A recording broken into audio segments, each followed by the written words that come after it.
2, fight. Round 2.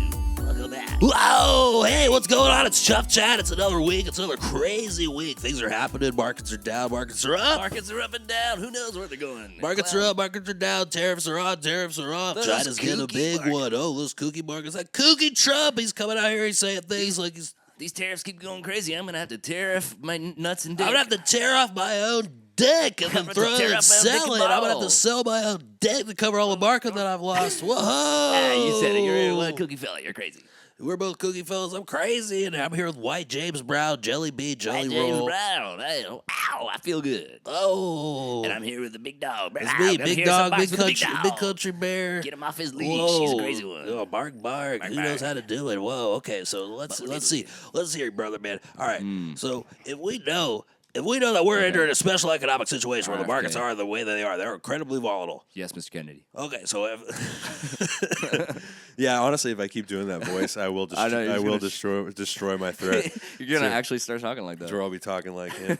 I don't know how anyone can how can anybody at any point act like that's persona? the guy that's gonna make us healthy. Oh, dude, when that motherfucker sounds like. He's like a walking fucking enema. I don't know. He sounds like Darth Vader. Like he sounds when like he takes his mask off. Yeah, he sounds like Darth Vader with the mask off. But he sounds like Crypt Keeper if Crypt Keeper had the same injuries the same injuries that Darth Vader had. Yeah. Oh my god. So he's just like that, just fucking gravelly. I don't even know if that makes me think what we're seeing happening, and what we see happening at the Steak and Shakes is that as soon as they incorporate beef tallow, Actually, the levels of the saturation of fat, the levels of volatility in the market actually seem to balance themselves out. It's as soon as people stop with seed oil fats. It's a fatty food phenomenon. Am I right? That fucking hurt my throat so bad, dude. Oh my god! Stop doing that shit. You're hurting me. I'm watching you do it too. It's just Anyways, I'm watching a Tim Burton film, but you made me think about Crypt Keeper as a Sith Lord now. That shit's awesome. Yeah, dude, Crypt Keeper's like a pretty good design as far as yeah. I'd be scared as fuck if I saw that shit in real life. You kidding me? There's There's rare times that people would go into the crypt with Crypt Keeper, so you don't ever really get a one-to-one comparison.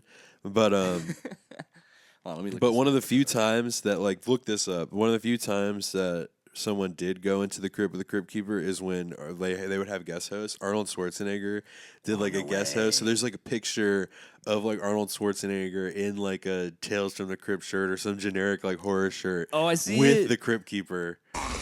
It's disgusting what people will do to stay young. What's the matter with you? Want to keep that 90-pound corpse for the rest of your death?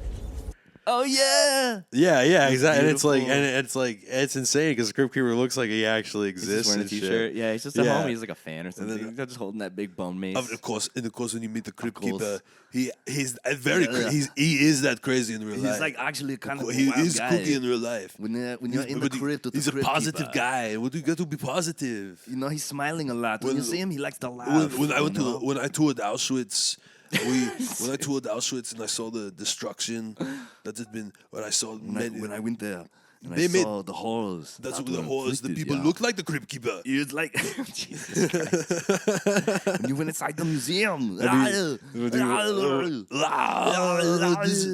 positive. Of course, we know that the best Arnold Schwarzenegger impression goes to Will Sasso. God damn it. Yeah. Speak now. Dude, Will Sasso too. We're a little tipsy right now. Dude, he's the best at fucking. Will Sasso is one of my favorite. He's so good at impressions. My only concept of Kenny Rogers is Kenny Rogers is him. I don't know how Kenny Rogers is as an actual person. If he's really that wild and drunk. I only and ever crazy. think of him as Kenny Rogers jackass from Mad TV. That has to be a rip at him though for being that way. You don't just make fun of somebody for no reason. No, I think it is. I think it is just completely made up. I think it is just completely made up. You think so? Do you think Kenny Rogers is actually just a chill, normal guy, or maybe he I had think trouble that past? I think that's absolutely one of those things. Okay, when you look, I don't know. Is he still alive? No, he died. Right when the pandemic started, dude. March 2020. Oh man, he dodged it then. Good. Maybe Good for him. Maybe he was one of the first ones. Oh, maybe he was a COVID casualty. He was a COVID catalyst. Remember when they were Tom Hanks has got COVID-19. He was like one of the first victims of COVID-19. Yeah, I like he didn't remember like Herman Cain died from COVID. Like Trump gave Herman Cain.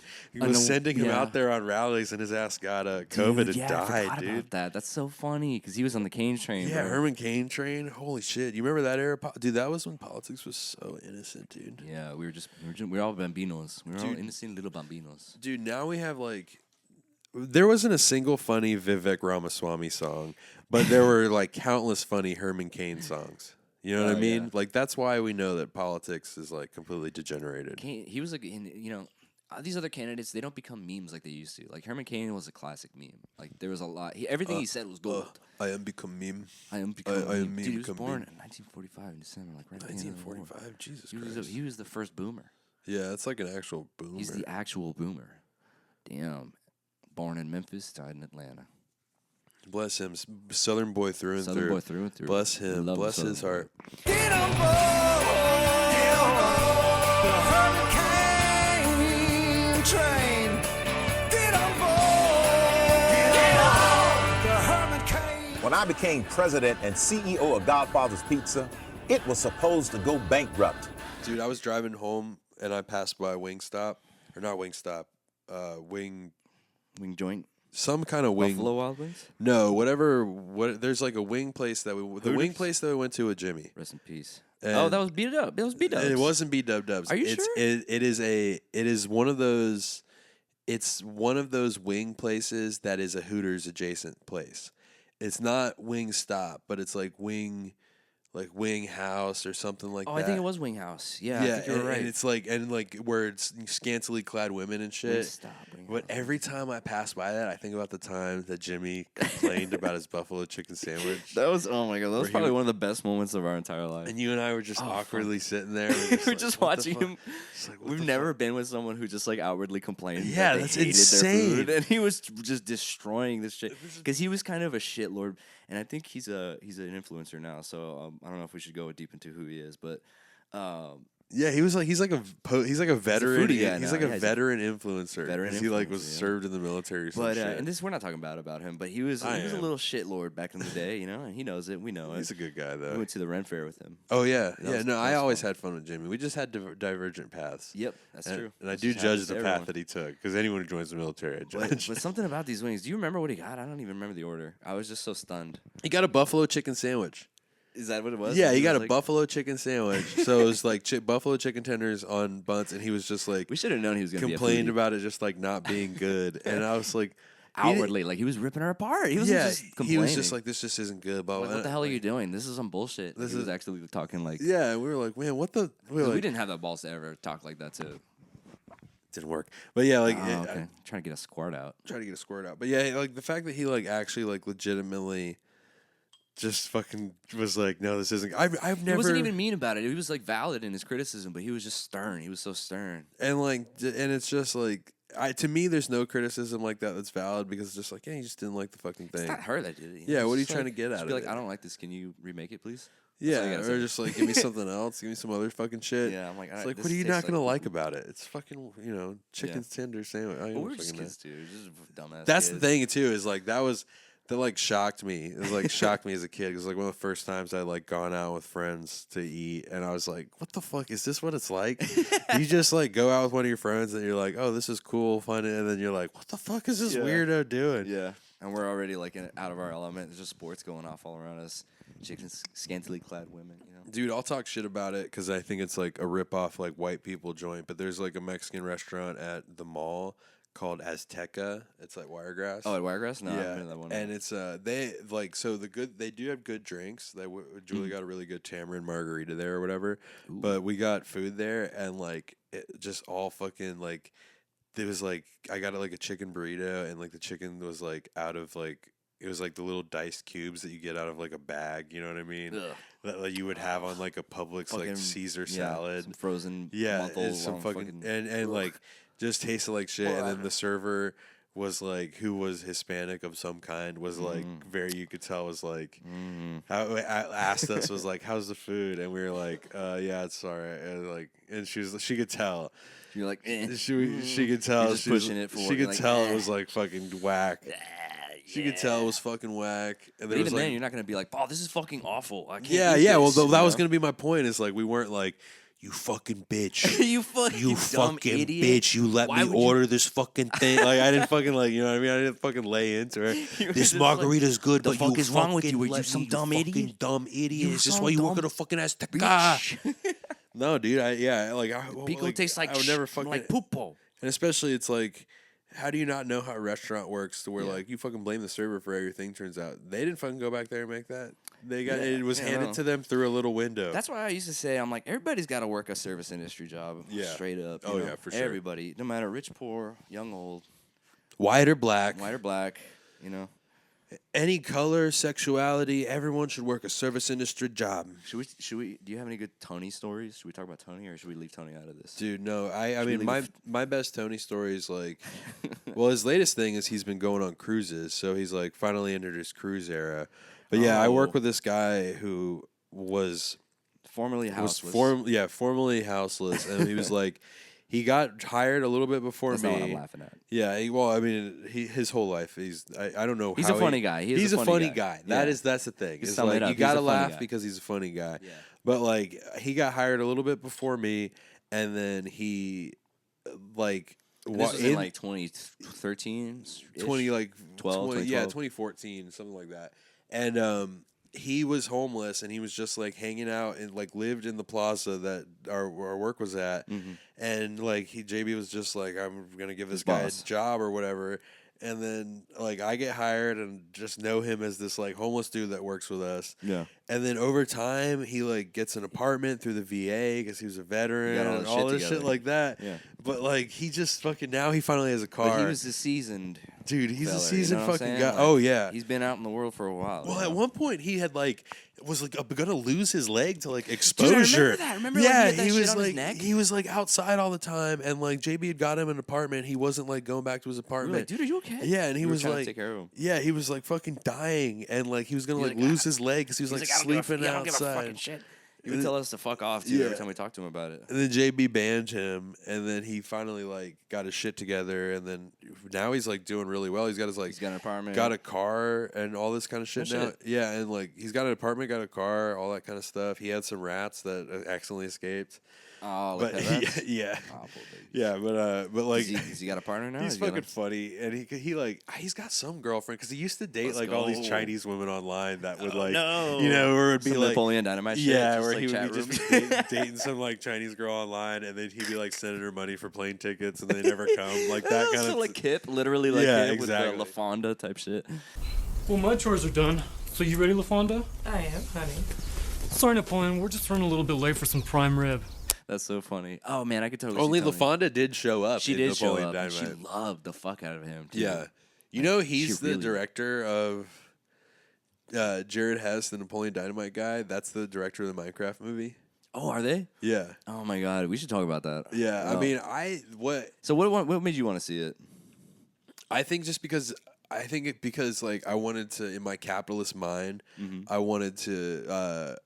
To see how they were gonna make a. Well, they're doing like a Barbenheimer thing, not where it's getting paired with another movie, or like when Despicable Me, or when the Minion movies. Yeah, and whenever shit? that Yeah, yeah. happened, yeah. it like everyone was going to see it as like a joke kind of a deal, and it like it had viral potential.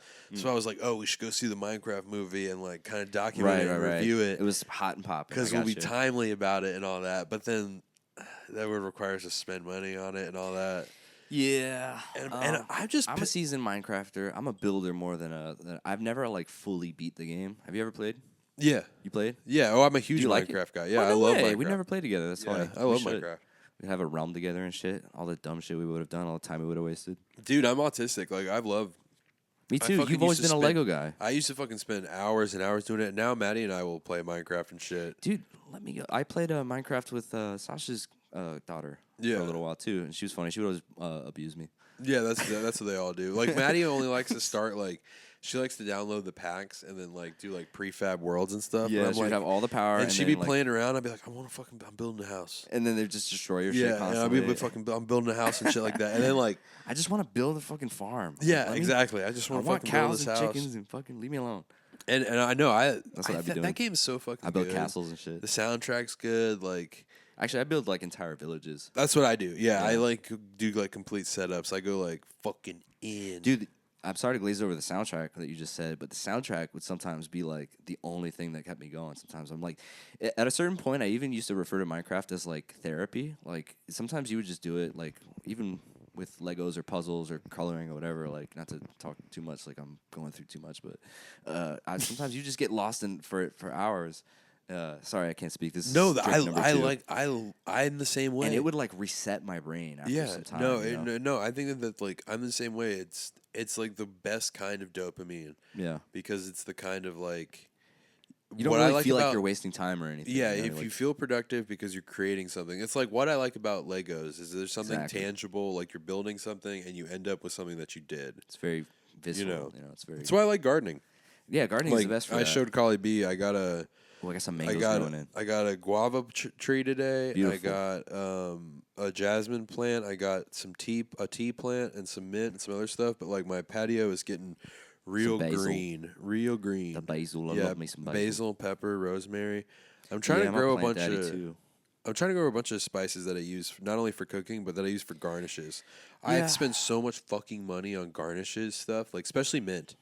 Like people say mint is so easy to grow, but it just doesn't do good on this patio. Yeah, maybe it's the time of day and the amount of sunlight. I gotta get this mint growing. Well, you gotta look up the amount of sunlight it needs and if it's and the pH balance as well. Those are really the most important things in my opinion. Yeah, well, I mean, you see how it's getting now. Like we get this, get this like solid 5 or 6 hour period of just like direct sunlight till sunset. Like how it is right now. It is pretty aggressive at this time of the day. Yeah, it's from like this is what I call the hot time, especially in the summer. Like we have to close all these blackout curtains and shit. That's like right after afternoon is like golden hour, and then it turns into sunset, twilight. Yeah. But Collie B can attest to this. Like I have my patio set up because I just like chill out there and smoke all the time. And right now, it's like a nice, cool, like low 70s. The disco and you balls you fucking go out there, and it's like almost golden hour, and I got light hitting these disco balls out there, and all the plants are in bloom, and the smell of the jasmine's wafting, and we fucking ripped that blunt, and we were like, oh shit! Yeah, you definitely like you found your vibe pocket, like dude, you found your vibe hole. I vibed. You found your vibe pit. You know, you vibed. Yeah, I left a little space there because I'm gonna have edited some like echoes and some reverb. Because I'm really playing. I'm starting to start playing with effects. I was like, wait, I like that. I was like, wait, I already do all these dumb. You clips. inspired me to do this one or two of those on the Collie B podcast too. Yeah, so there's a couple tidbits, little clips and shit like that. Mm-hmm. Yeah, I just thought that like, I don't know if comedically it's wrong, or like just having fun. I don't know if like stylistically it's gauche to just add clips and shit from like the world, but it's a nice segue. I like doing it. I just like fucking editing and shit. So I don't know how it happened, but I think it's a good cut up because if you think about it, like it does take away from the monotony of just people talking for long, periods of time, and then you hear something that kind of diverts your attention or draws your attention, right? And then you kind of come back into it, right? Yeah. So people can expect there's some psychology to it. People right? can expect now that I was like, now that I had just like the big brain moment of being like, oh wait, I can use producing effects on our voices. That means we're going to be doing lots of things like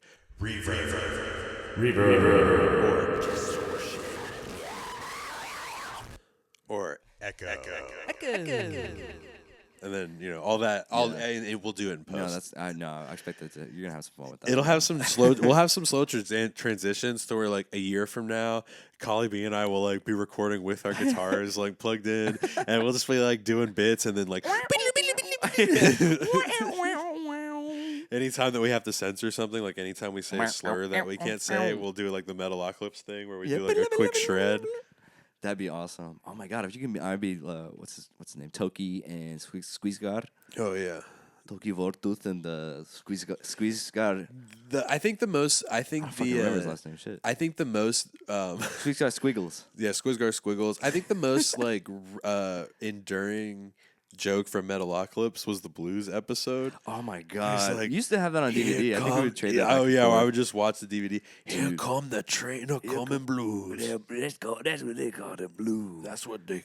And then here is when they wrote the Hanging Tree Blues. Yeah, people today would be like, "Nah, you can't make cartoons like that anymore because of all the references and stuff." I'm like, Dude, we need Adult Swim like in the period of the heyday. oh, and you know what I use as the you can't make that anymore? What's that? Is well, in one of the last clips that I when I was talking about the tackiness of Israelis, I felt bad because we didn't talk about like how they're doing a genocide. I was like, we didn't really reference the tackiest thing that they're doing, which is them being horrible. But I used the Zohan Don't Mess with Zohan clip. Oh shit! And the whole time I was like finding clips from Don't Mess with Zohan. I was like, Dude, you I can't. forgot about that you fucking can't. movie. I was like, this movie cannot be made anymore. Jesus Christ! I forgot all about that movie. Peak cannot be made movie anymore is Malibu's Most Wanted. Oh, you think? Yeah, Oh, dude, I do used to that. watch At, on Comedy Central I do all that at the work time. all the time. Where I'll be like, you don't think the liberals won? Liberals won because you can't make Malibu's Most Wanted anymore. I say that shit all the time because it's true. Like you can't like when he's like, well, I got when he's talking about the Sega and he's like, I got Sega Gamecast, and he's like, well, and Jamie Lee's like, well, there's GameCube and then there's Dreamcast, and he's just like, I said I got Gamecast. Dude, the Jamie Kennedy. Yeah, that movie's good. Yeah, that's a good classic one. You got a PlayStation 2? Nah, I got Gamecast. Gamecast?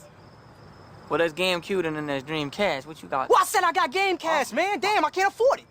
My bad. I'm just trying to help you out. Excuse me. He falls in love with that black girl. Dude, for some reason I was thinking it was DJ. What's his name? Khaled. No, the skinny guy in all those movies back in the day. Remember the skinny dorky guy, DJ Qualls? DJ Qualls. Do you remember DJ Qualls? No, who the Here, let me fuck's pull him up DJ for you because I need you to see this. Yeah, man. when you say DJ he was in Qualls, Road Trip. Do you remember Road Trip? I just think about, is that the guy that's the robot on Grandma's I Boy? know it was Jamie Kennedy, but the robot. No, that's a different guy. I love that man though. Yeah. DJ Qualls, this kid, Oh yeah, yeah. skinny boy. Yeah, we're looking at the Yeah. exact same picture. No, That's funny. it's He was on a road trip and he ate the I don't know if you ever watched that movie, but there was a scene where they go into this like diner and then I guess he was like too dorky. I don't remember the scene too well, so I'm terrible at references. But the cook in the back like rubs his. I guess he was complaining about his French toast or something, and the cook in the back rubs his French toast on his butt cheeks. holy shit, dude. And, puts him in Delta the butt. Farce. And then he gives it back to him, and he was like, "Yeah, it's delicious." He was in Delta Farce with Larry the Cable Guy. Do you remember that? Oh my god, 2007. Larry So the Cable Barack Guy. Obama hadn't even been Yeah, that was pre-Barack. elected yet, and In, we had a Blue Collar whole Comedy. we had a whole movie about Bill Engvall, Larry the Cable Guy, DJ That was- Qualls, yeah, Delta it was a blue collar Farce. comedy movie. Holy shit! Where was Jeff Foxworthy? In this war, the wind doesn't blow; it hurls. You might be a redneck, Dude, I love Larry the Cable Guy. I watch. dude. I'm sorry. Go ahead. I all the time I say "bless her heart" or I Oh. say "I don't care who you are." That's funny right there. What was the Squidbillies version of him? It was fucking. I don't remember, but he was that old dog of mine. No, that's a fucking Family Guy. Was it? That dang dog of mine, that old dog of That mine. dang Yeah, and dog of everyone laughs mine. and shit like that. dang dog of Dude, mine. when I mean, this is bad podcasting, but Larry the Cable Guy used to have this bit where he talked about his grandma getting the walking poots at Walmart, and then he would just like shuffle around the stage and he'd just go while he's. And I was like, yeah, that is good. That's good. I don't care what you say. I don't care who you are. That's funny right there. You can't laugh at that. You need to get out of here, 'cause that's funny right there. I'm trying to think of what's his fucking name. No, but I rewatched Cars recently. That movie's so fucking good. Cars is such a good movie. At the Damn. end of it, like Lightning McQueen sheds all egoism, and sheds his self and Are you pushes. talking about the end? I think I've only ever watched Cars 1 and 2. I'm Yeah, sorry. so I'm I'm talking sorry to about- put myself out like that. No, I'm talking about Cars 1. I'm talking about Oh. the movie Cars. Okay, and it's also been 100,000 years. Oh so no, I'm we sorry. have to do like a bonus podcast where we review movies. The last time I watched Cars, my sister was in elementary school in Denham Oaks. We were Oh, talking about shit. that last time, and they were hosting a movie night. Oh, shit. That was probably 20 years ago. Cars and Finding Nemo were two movies that I watched like every year in a Spanish class. They would be like, and so I've only seen them in Spanish. Like those are the most recent times that I've seen that I saw them. Cars and Finding Nemo. Oh, I did watch Finding Nemo in Spanish. Did you have what's her name? Fuck, I don't remember her name. Miss Ramos, who had the big old butt. Yes, Miss Ramos. She made our class watch Twilight in Spanish. Oh yeah, I watched all the Twilights in Spanish, 1, 2, and 3, bro. I remember before I watched them in English. I remember my whole life I've just been a horny little boy. You were a horny little bastard. Yeah, unfortunately. And I was too, but I was very shy about it. I was a very shy boy. Well, this is what we talked about in one of our other podcasts where we were saying like I was so girl focused that I had a kid at 17. Yeah. So like that's not necessarily how you want to be. You know what I mean? And I was trying to be a little sensitive artist boy. Yeah. And I was just trying to be like, oh, let her suck my dee. I want my pee pee with the zuku. And I slap my balls. Yeah, that's not good comedy. We suck at that. You know. We'll figure out. Can I do a slurp noise? We'll figure out wee wee jokes. I'm not gonna do that to you. But no, I just remember. Blame it on the alcohol. Yeah, this is a rare like. This is a soaked episode. A rare absolutely soaked episode for sure. It's a crossfade. I'm not as quick. Yeah, it's a crossfaded episode. I'm losing it, dude. Yeah, I might have to just edit out some space between jokes. Just be like, so a joke that'll be like, hey, so knock knock. So hey, knock knock. And then I'll just edit all that space in between. Okay. In between. Dude, they're putting in a Michael's and a Sprouts near our house. Where? Near our place. It used to be in the. Actually, this gives me a topic to talk about. It used to be at where the LA Fitness used to be, where the old Publix used to be. Oh, right there. It's where John Cena used to work out. The LA Fitness that used to be John Cena's gym. Collie B and I live in an area where John Cena used to live, even when he was in wrestling, and Eddie Guerrero, and we saw Jack Owens from Cannibal Corpse, thrifting with his girl. We were just like, "Hey, what are you doing here?" And he was do you think he knew it was inevitable the way we looked that we were gonna try to come up and talk to him? I don't know. He knew probably. Because there was not many other people in that store at the time. There was maybe a couple of ladies and stuff. No, he had to have known. When Collie B and I were just a couple 13-year-olds with long Collie hair. B and I were young teenagers. We were biked up to a Goodwill and we're thrifting, and there's fucking Jack Owens from Cannibal Corpse in there shopping, and we were like, "Oh, we're freaking out! We're Cannibal Corpse, dude! Oh my god, is that him?" We used to talk to all the metal guys. We used to talk to all the metal guys because we were just obsessed and we thought it was so cool. And I bet all of them thought it was fucking sick. They were like, yeah. You mean like the Josh Jones? Yeah, all those types. They all thought that. I bet they all the reason they humored it. They took us to their practice space that one time. That was really fucking awesome. Yeah. Remember that shit? Yeah, I think that they just little garage or something. I think they just I think they just spreading the love. Yeah, they're cool dudes though. Oh, we told them we let the youth experience metal, we can pass on the youth. I remember when Obama got elected though. Fucking Josh Jones was just like, this is bullshit. I hope something happens. Yeah, right. Yeah, he was very He was. And then my old guitar teacher was a neo-Nazi and What's he? Oh, the black metal guy. Yeah. Oh yeah. I mean, he was in a band called Trigger Warning, but he was in a band called Nun Rape. Dude, that's just fucking. I remember that. That kind of fucking sucks. That's ridiculous. Yeah, no, I mean, just especially edgy shit like that in the late '90s, early 2000s, between the 10s and stuff. That's when it started fading out. Yeah. Oh yeah, between the 2010s. Yeah, that's when it started fading out. At the 2010s, but from the '90s to that time, it was still just edgelords trying to say the most.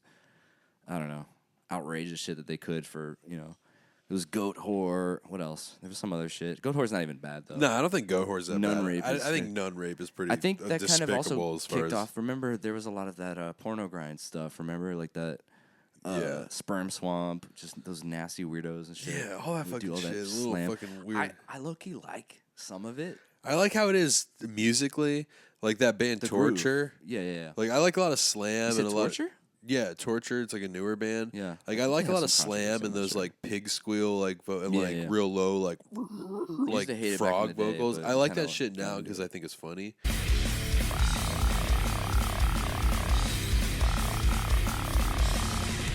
Yeah. But I just think that the sex shit is tacky. When's the last time? No, I agree. I think sexual violence, and rape, and all that shit. I think sexual violence and shit like that for edge. Sorry, trigger warning. Yeah, I think that shit is just tacky. I don't think it I don't think it's effective. I don't think it's like. It's just not creative anymore. It's like No. at one point it was edgy and it did have like some volatility, and then after a while it's like everyone just keeps doing it. And it's there's nothing to it, you know. I think when we were like more puritanical, it was like good to have like horror movies that showed like It was blood almost like and blood and boobies. Yeah, but right. Like, It was but almost like like now it doesn't. To me, like looking back at a we're lot not of as like, repressed as we used to be. Yeah, you know, like looking just like going back and referencing Cannibal Corpse, like looking back at like a lot of the like sexual violence portrayed in like Cannibal Corpse shit, it's just like, what's so the tacky. fucking point? It's tacky. Yeah, it's like you want to be a monster that's like, oh, I'm a sex monster. I like women. I'm gonna kill women. Like, It's just like, shut fucking up. yeah. It's just fucking and it's That's like not the point. That doesn't make a good horror story. yeah, It just exactly. And makes it's not. That's why I probably don't identify. Like I don't like true crime shit or It's any of just that kind of hokey. stuff. I don't like slasher shit because it's just like. Yeah, horrible shit happens and people can do horrible shit. At a certain point, it can do romanticizes it too much, you know? Yeah, exactly. That's what it all feels like. It doesn't feel like because there's no like trivial. imagination behind it. It doesn't anything that portrays it just feels like a weird endorsement of it. What would you even imagine would be good, like death metal or deathcore kind of shit? Like I know we listened to like Job for a Cowboy, and we also thought that was kind of funny, but it was also like something we liked, you know? Dude, I don't know. I think like what would you even want? I don't know. I think like shit that's like political is I think like grindcore, like Napalm Death is good.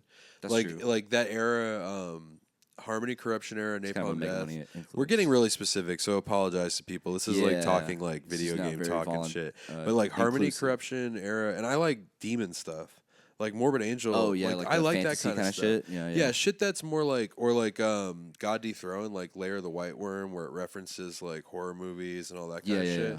I think that shit And it's more almost literature based. Yeah, or, but you know, like poetic in a but sense. just like fucking fucked with a knife.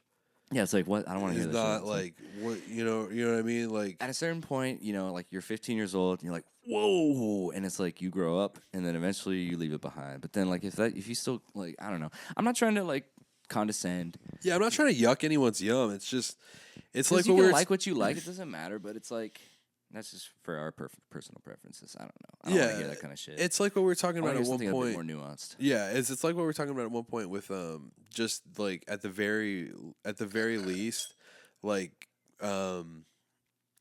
sorry for the mumble mouth. At the very least, like slurs, a lot of slurs are tacky. Yeah. Like we were talking about that in the slur theory episode, where like a lot of times using certain words is just tacky. And so that's why it for comedy's sake, it just feels fucking blasé and or passé and cliche, all the A's. All the A's. To fucking Chantal. It's Chantal all the A. like it just feels that way to use them. So like when it comes to like sexual violence to me feels like the most like cliche and passé way to like it feels like To try it to get the feels like most the only outrage, people that you're yeah. appealing to are like fucked up incels or like on a male side is like fucked up incels, on a female side are like those weird like Horror movie. hyper goth chicks. Yeah, hyper you know goth what I mean? divas, yeah. That like have They some like the sort of gore obsession and with it. torture and pain and shit. Yeah, which and there's is again nothing wrong with that. You know, I mean, but nothing wrong with it, I guess. But like, in it, that like, to me, this could just me being jaded, like jaded and shitty, because I don't have. I mean, what's my personality? But like, yeah, you're not a kinky. You're not so kinky on the outskirts. Well, like, I mean, I'm just kidding. You got that haircut. No, I like your haircut. I mean, I think I'm like, kinky haircut. I think I'm a dirtbag, but I'm pretty I don't dirty. think that you could necessarily interpret anything about me from looking at me. Nah, I think it would be hard. Yeah, and like I think try to personify you. As and any one you thing. would just get it wrong. Yeah. You know, if you looked at me, you just get whatever you like. And so I think that to me, when someone is so very readable by the kind of person that they present themselves to me, Yeah. it's them living their symbolic reality. Right, Like they're we were just fitting talking into a role, like psychoanalysis, they're fitting into the order. Exactly. Like if you're like kind of dressing up to the nines, like in the camo it's redneck the gear. Japanese mask thing. Yeah. It's like you're wearing your mask to a T, and because consumerism is the way it is, and there's a market for everything, it means that to present yourself to me, goth.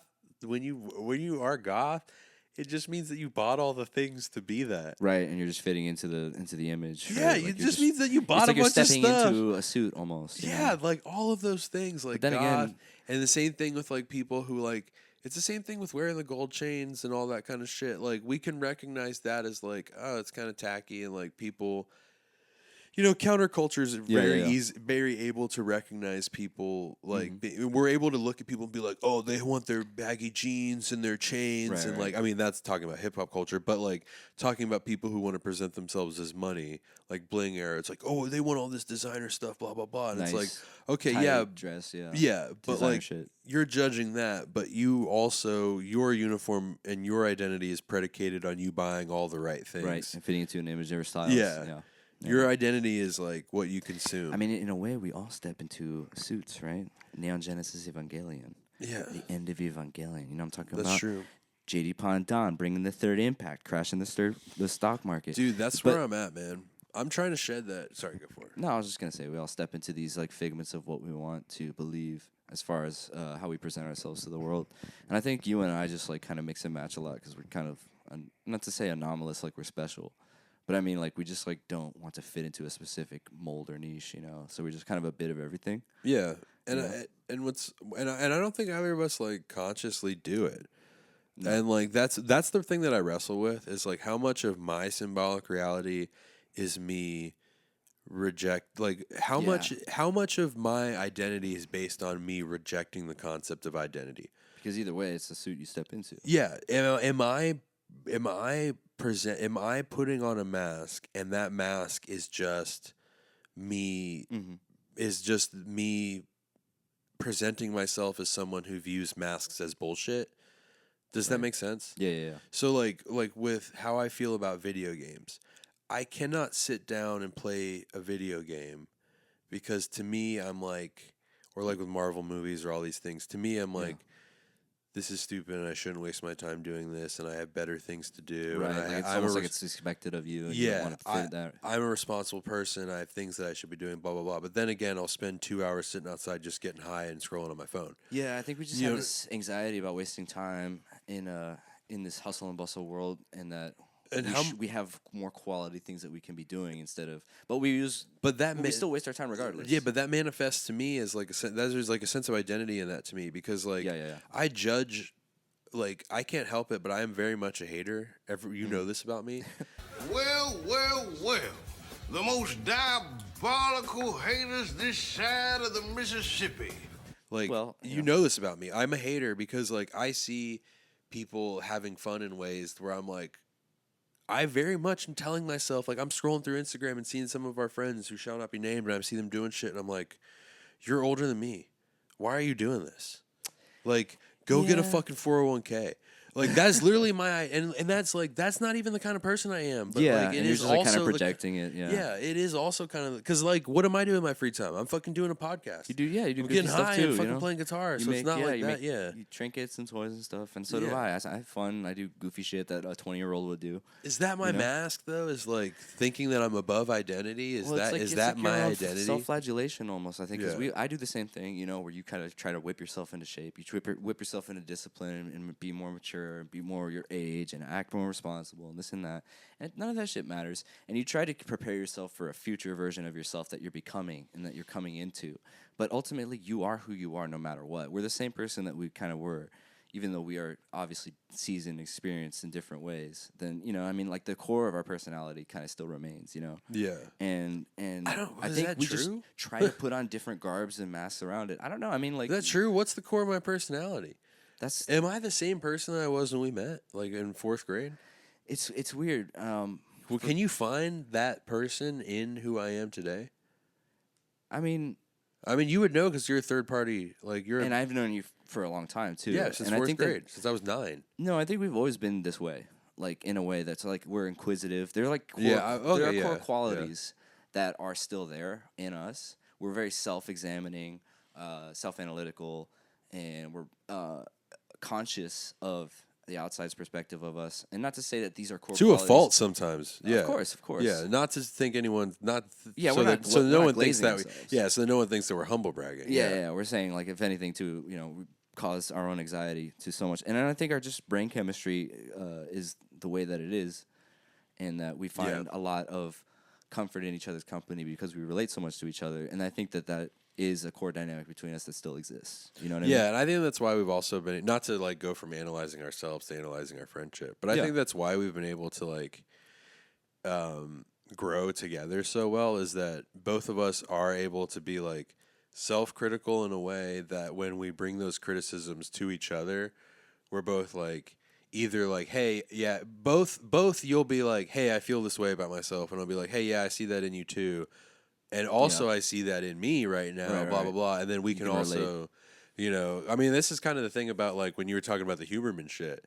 When I was just like, you know, Well, like, I was asking you about it because I didn't know any better, and I was just trying to get your point of view. yeah, you know. and then that's one of the things is like that's why I reached out the way I did is because like I identify so much with like the search for meaning and the search for structure and shit, and it's just like so to me where there would have been friends in the past where like you and I, if they go off on a path that we feel is divergent from our own, it doesn't make sense. It just makes sense to let it die.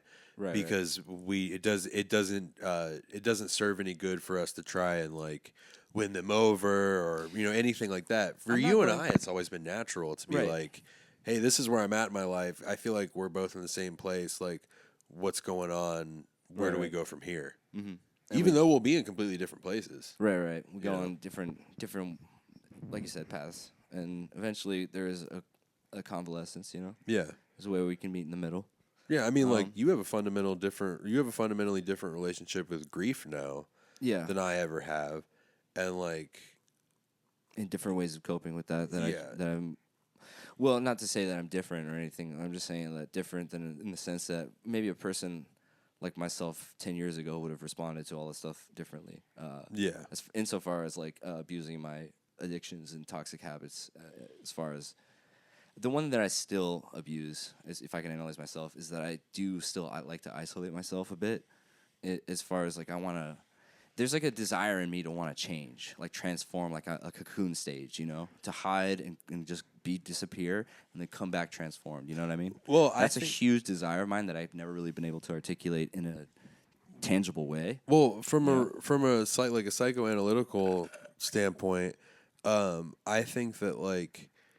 The retreat into privacy is a natural response to trauma, and that is heavily trauma based because and it's not just. I mean, that extends to like on a social level. Mm-hmm. Think about the concept of private.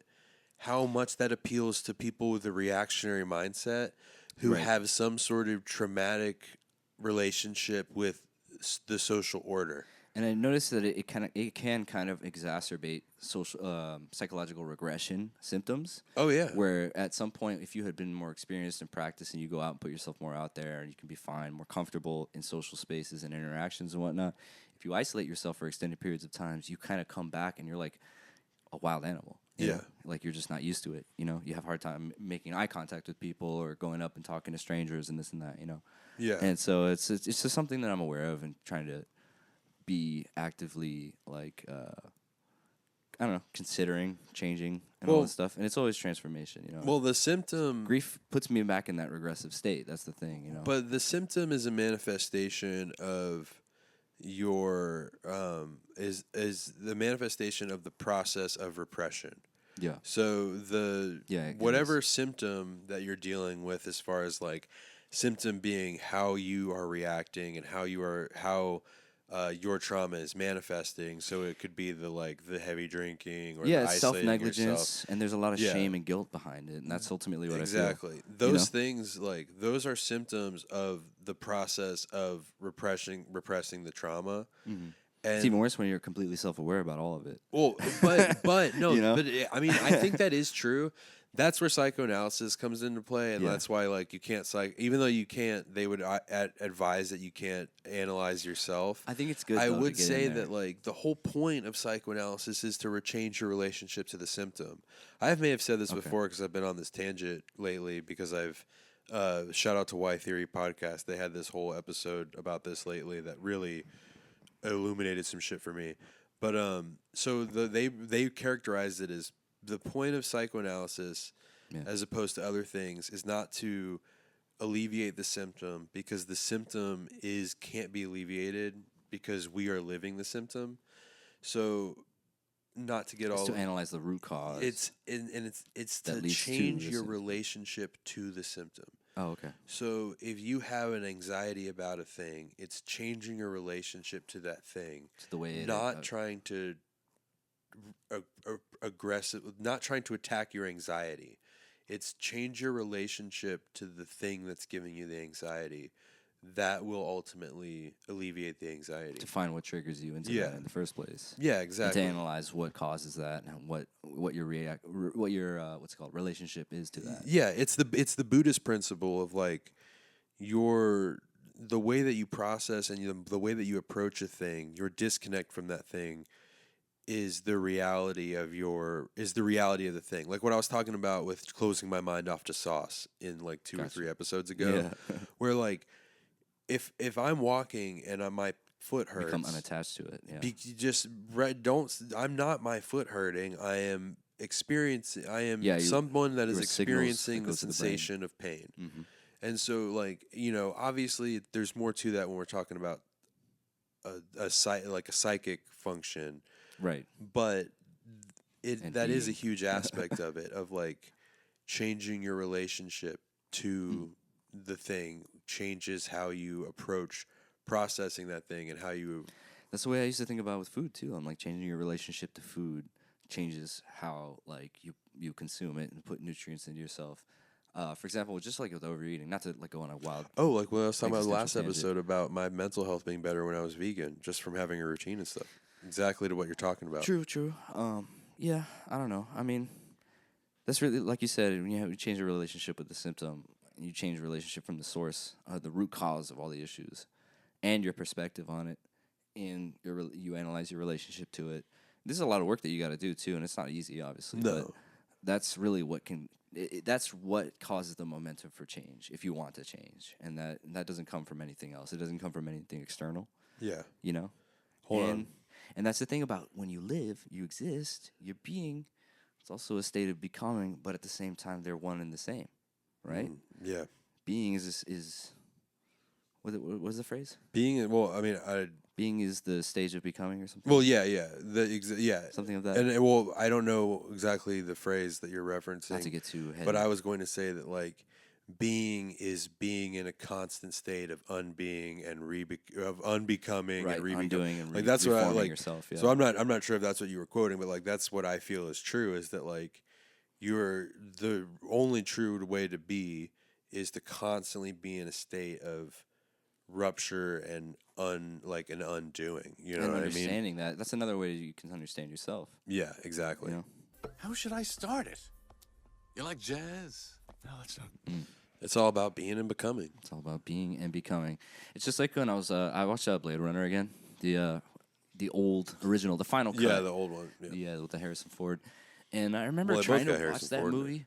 I remember trying to watch that movie so many times and just not getting it or not caring or just like being bored to tears because it's a slow burn, Yeah. But I really love the idea behind it that it's like, especially with this whole AI shit going on, that it's just like, what distinguishes a person? Like, what gives you the right to live? Like, what distinguishes, And you can translate that in many different ways. Obviously, as far as like identitarian politics. Well, it's like in Ghost in the Shell. Yeah, like the whole AI in Ghost in the Shell, like is like. What'll make me real is if I can like reproduce and create something new. Right.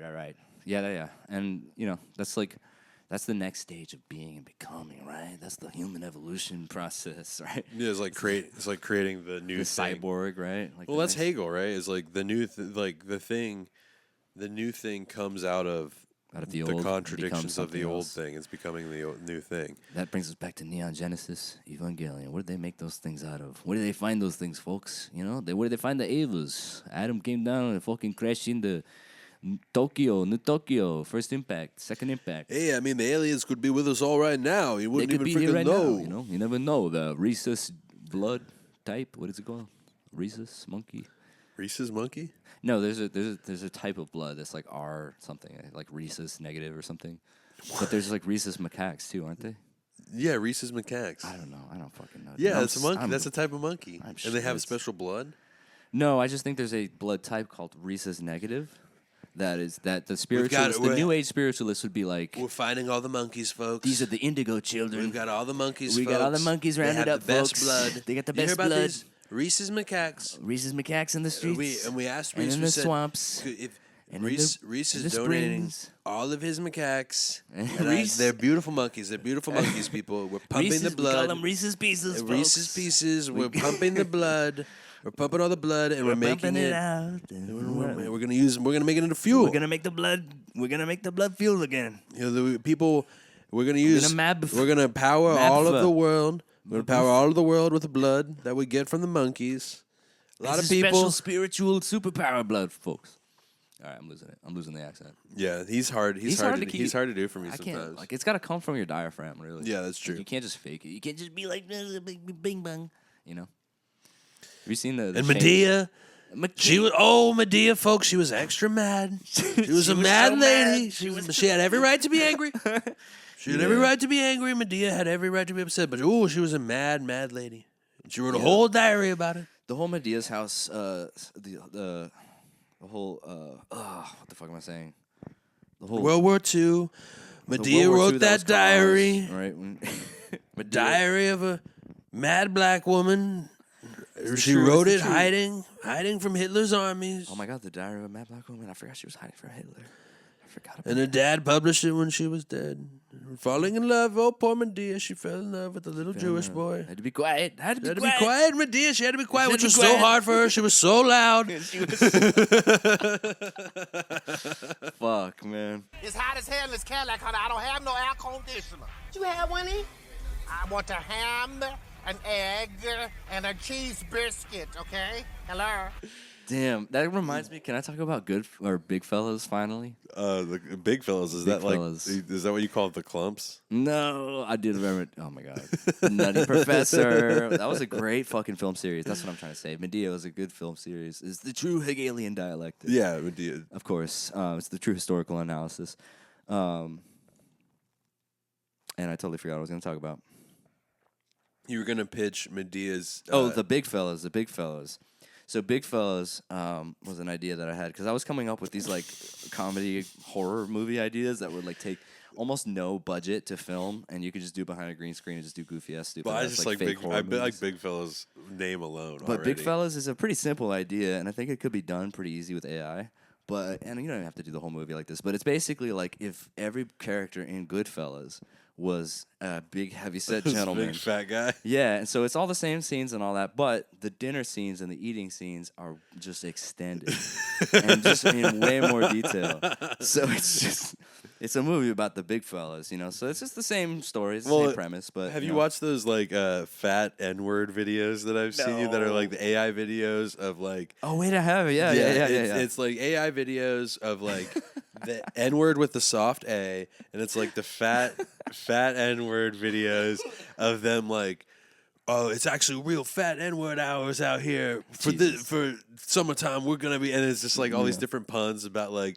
Instead of like buying stocks, we're making stocks, and it's like a big fat. It's like an AI fat guy, like with stock, like making a stock, like with a roux or some shit. Dude, AI is a nightmare. Oh no, it's good. It is good, but it's AI is the gonna best. get so bad. AI is the best for It's just gonna be racist comedy. It's gonna be drone bombs and deep fakes and just all kinds of shit. The future is just gonna be chaos, you know? AI is the best for race war shit because like the Chinese are already making videos Are of they? like a bunch of fat Americans in sweatshops. Once Americans like being like, oh, you want to manufacture your own goods? Here you go, and it's like video of like.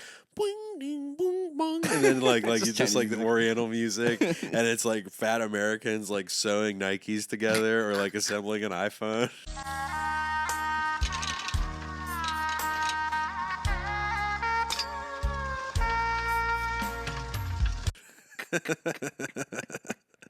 All right, that's a good Good, service. dude. They got our asses, man. They got us. They good got on flying that shit. cars, and we're gonna be fucking making our own Nikes that we can't afford. Self-driving flying cars and shit. What is this, iRobot, man? We can't be doing that shit here. Glorious Xi Jinping, the, How do you feel about AI? Chinese Trump guy.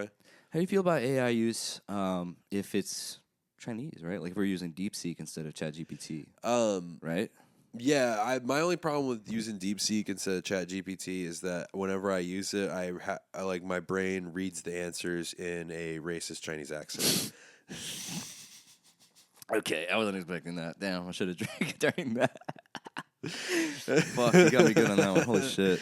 No, because I like using DeepSeek. I use it over ChatGPT because DeepSeek's like free and shit like that. The one thing is that like I haven't even tried to do like gotcha things with DeepSeek. Oh, like tricks? Just be like, oh, do you care that you exist or don't exist? No. Like, you know how people will be like, you can't ask DeepSeek about Tiananmen Square. I haven't intentionally tried to do that shit to DeepSeek. No. But I have asked it questions where I ask it research questions all the time to help synthesize ideas that I may not understand. So, like, if I'm reading Freud, for example, and there's a concept that he keeps harping on, I'll run it through DeepSeek and be like, what is like kind of the consensus around Freud's conception of like not troglodyte, you know? And then so it'll be, and then it'll kind of give me a rundown. Did you say troglodyte? Knock troglodyte. What is that? It's like an I can't remember exactly what it translates to, but it's not the point. I'll derail myself. If I talk about Sorry. I'll give you the rundown of it fuck? later. Yeah, I'll give you the rundown of it later. Okay, but like, just threw me off on that. But it'll be something like that, or like a good example is like Marx's concept of like surplus value. Okay, I'll be like, okay, you know what really make sense. Synthesize surplus value, you know, and then so it can do stuff like that, and then, but I was asking it simple questions about Mao, like he always talks about the concept of like the monkey and the tiger. And I want to know like what roots in Chinese mythology that has, like where that comes from. Yeah, the cultural folklore wise. Yeah, I know that that's why he references that. Like I know that, and like because anytime it's simple for folks and peasants. Anytime that quote of his is brought up, he writes a letter to his wife during the Cultural Revolution, and he talks about how he's got within him the monkey and the tiger, and the monkey is the anarchist. Is that his two wolves? Yeah, exactly. Mao's two wolves. Inside you, there is a monkey and a tiger. And I know I'm the same way because the monkey's the anarchist and it's the little mischief maker that wants like disorder and wants like. And the tiger's the passion. And the tiger is the tiger is like the fascist and authoritarian. So like the political way. Yeah, I guess I have that in me as well. Yeah, and you know, there's like the thing that likes structure and order and that like strength and all that kind of shit. So like I wanted to know about the cultural significance of those, and like it wouldn't answer it for me. It was like saying I don't like that. Yeah, I was like that's out of my scope, which is what it says when it doesn't want to answer something. Which is fine. You know what I mean? Yeah, it's just do so much, right? It fucking sucks because it's like I'm not trying to get it in some fucking bullshit like tell me about Tiananmen Square. Yeah, I'm not trying to get it. I'm not trying to get it in that. I'm trying to like actually ask it questions. But yeah, it's like a right wing grifter. Yeah, trying to. It thinks that I'm a right winger. Yeah, you're trying to right wing whiffed it, dude. Kick the fathers out the house, send the mothers back to work. Let the school system parent your children from the birth. But no, I like using AI for what I call being an information aggregate, being a data aggregate. To like, I need like synthesize this concept for me, or like multiple concepts into one. Yeah, what's really the consensus about this thing? What do analysts say about this thing? Like, I wanted to know about like I see people talking about long COVID all the time, and it's really hard to tell. Like COVID, there is a special like I'm not trying to downplay the seriousness of COVID. And like what it did to society, and the fact that it still persists it, but there's whole contingencies of people that like really like use COVID and having COVID and the concept of long COVID as like some sort of trauma identity kind of a deal. Okay, like I can see that. It's a thing where like I can't remember who said it, but there's this good social scientist who like, or she's like some social philosopher or whatever, but she had basically said like trauma is not a privilege. It doesn't give you a social status. Having suffered trauma doesn't give you the right to anything. It doesn't like suffering trauma does not give you. Well, no. What she was saying was effectively just like you don't like victimhood is not an identity. Okay, I see. And like what a lot of trauma, it's like a mentality. Yeah, almost. what a lot of this current trauma porn kind of shit that people are obsessed with is like, oh, I dealt with this thing, you know, and identifying with it. Yeah. Right? Oh, so, you know, not like real trauma, like assault and things like that, but like I'm talking about like, which I mean, she is talking about real trauma, but I'm saying like lesser things like, you know, oh, someone fucking was mean to me or embarrassed me at a store, and I had this trauma about it, Right, and that gives like me a more victimhood. inconsequential. That gives me a social status. Victimhood gives me a social status. Yeah, I see what you're That's saying. what she was talking against, and like I think that like. You know, I don't know. I think that there is definitely like a fine line as far as like, how the fuck did we get Just trauma? I don't know. I mean, we were talking about being and becoming and damn robots and stuff. Oh yeah, I was trying to talk to AI. AI about like the concept of long COVID, and that's where I got into trauma, is because people are using COVID as like an identity. And everybody now. needs groups. I mean, like you know, it's what I think it is. Yeah. Trauma is a big response to trauma. Is that people have a lot of support groups. Yeah, they so want there is community. an identity involved in that. Yeah. I think that is kind of perpetuates the trauma and still because that's the ultimate point of psychology and psychoanalysis is to let go of that trauma ultimately, right? You come to that conclusion over time with some exposure, with some, you know, with some confrontation of the issue and. Well, not necessarily letting pace, obviously. not necessarily letting go of the trauma, but again, like changing your relationship to the trauma. That's more what I mean. Which I like to use letting go for that. but in that you do let go of it. Not that you forget about it, or not that it doesn't hold weight, but you're letting go of how it affects you. Yeah, you're letting go of a way that it affects you. Right. In substitution for some new way, but not in a way that's like negative. you Right. know? In a way that drains you or like takes away from you. Yeah. Yeah. Man, I think we've been pretty successful as far as we got banging them out. Yeah, banging we've been like, I think our last 2 episodes, this one and the one before it, This is our end of Evangelion episode. Yeah, exactly. Where we're This gonna episode has been a duology. That I could turn back time, then all the tears would be mine. I thought you were singing with me for a second. I was tripping out. You thought I was singing with you? Yeah, I just heard like double for a second. My ear. Yeah, I was about to say, I Ear think it's went an in and out. I've been ear blowing my infection ears for out. you. I think it's his damn allergies. There's got to be something that we can. There's got to be something that we both know. I believe in a thing called love. Just listen to the rhythm of my heart. Can I feel it from the rhythm of my heart? I forgot the lyrics for Yeah. a second. You got me off on that one. Off guard on that one. No, we I were think talking that's about Coheed and Cambria that one time. We talked about Blood Red Summer, but what's that other one that we really liked? Oh, I mean, all of them are pretty good. Welcome Home is the one that was on the Guitar Hero commercial, but I know we really liked. I know Blood Red Summer. something, a new House Atlantic or whatever it was called. Yeah. That a favorite House Atlantic.